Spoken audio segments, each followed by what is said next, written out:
What's up guys, Bua Davis here. Today I want to teach you how you can easily make your player respawn to some point.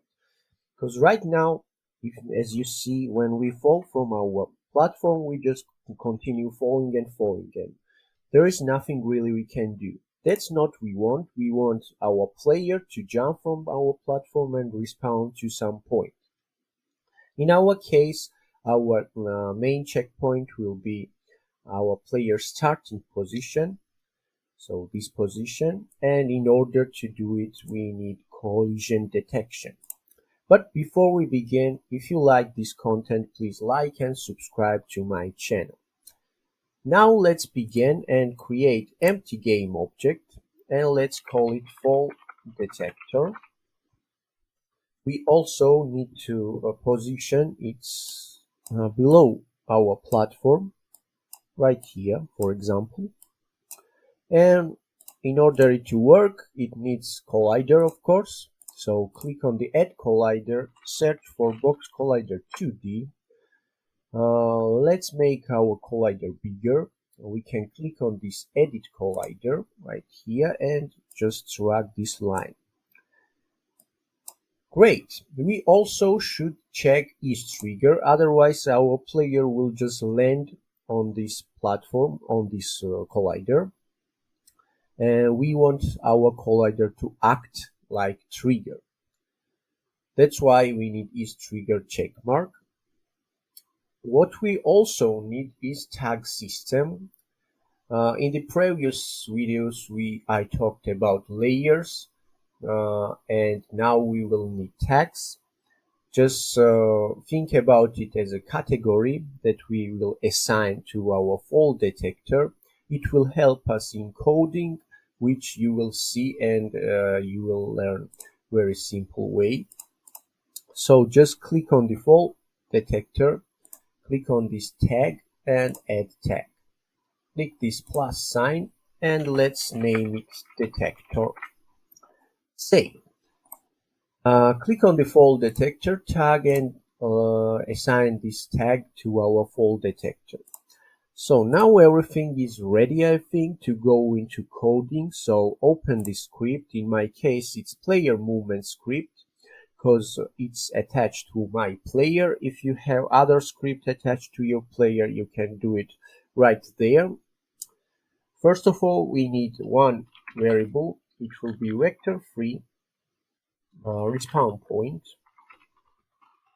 will be its name, and we need in the start method to say that respawn point equals to transform.position. What is this transform.position? If you don't remember, this transform.position is the position of our player in our case, because this script is attached to our player. So transform.position means position of the object which is attached this script to. Great, so our respawn point will be our main position of our player. I hope you understand everything so far. Then we have update method. We don't need anything to change here just yet. Below update method, we need new method, on trigger enter. Type on trigger enter 2D. You can click enter and it will auto compile, which is great. This is main method to detect collisions and you will use it a lot. So just remember on trigger enter 2D. If you are on 2D game and if you are on 3D game, you just type on trigger enter. Great. So here we will type our logic, and what will be our logic? Basically, to explain simple, when our player touches something with the tag of detector, we need our players to respawn to starting position. That's why we will need this tag system. So let's type if collision dot tag double equal sign, and here we can say detector. Just make sure this name is same as the name of this tag because it's case sensitive. And what we want to do when we attach, we want our player's position, so transform.position to become our respawn point. And if you remember, our respawn point is player starting position. And if you save our script right now, just click on the Control S or Command S if you are on Mac, and let it compile and go into Unity. We can start playing right now and see if it works. So let's jump, and as you see, we respawn. To make this time bigger, probably our fall detector needs to be little bigger, like this. And let's check one more time. Yes, it works. Amazing, but we have one issue that we want to to make. Let's say that right now our scene is quite small, so when we fall from this second platform right here, nothing will happen because this collider is only right here and he stays right here.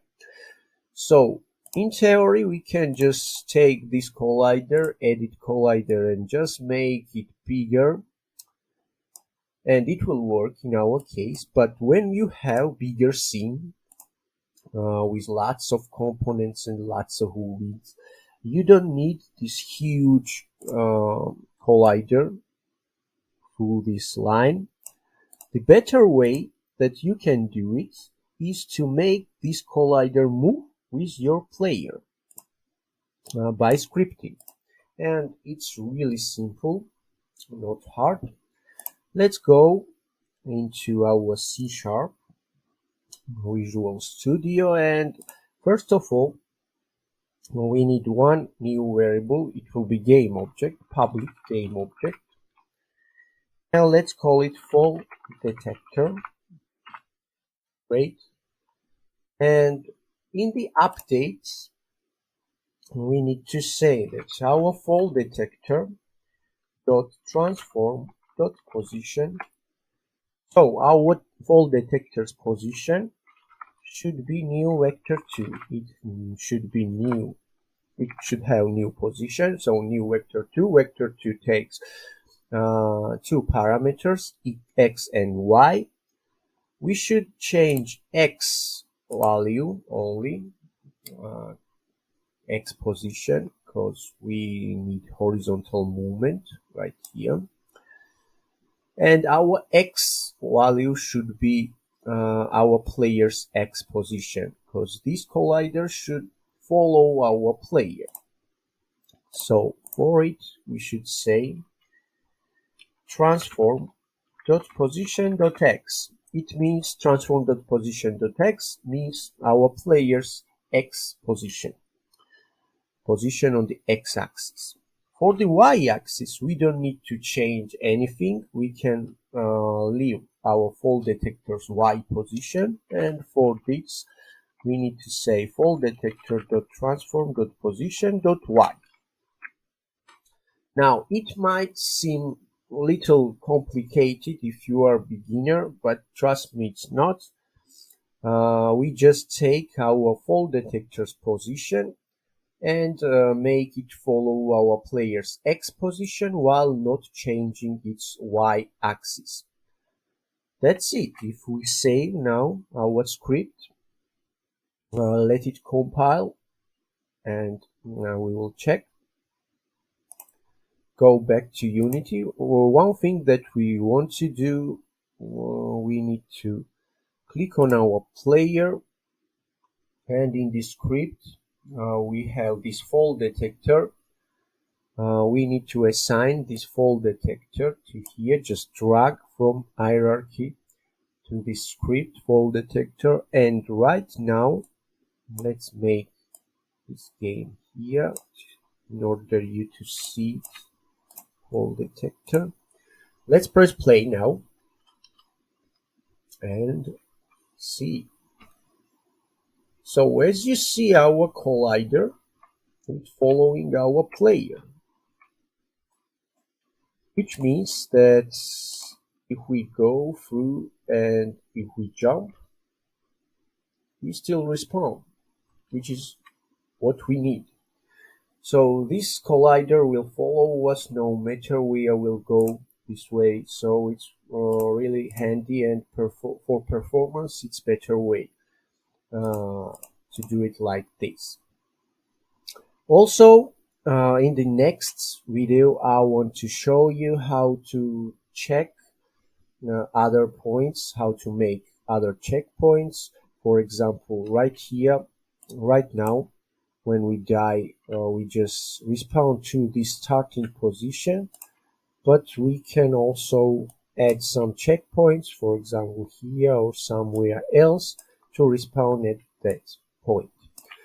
So guys, thank you for watching, and don't forget to like, subscribe, and ring the notification bell not to miss any new interesting upcoming videos. Thank you.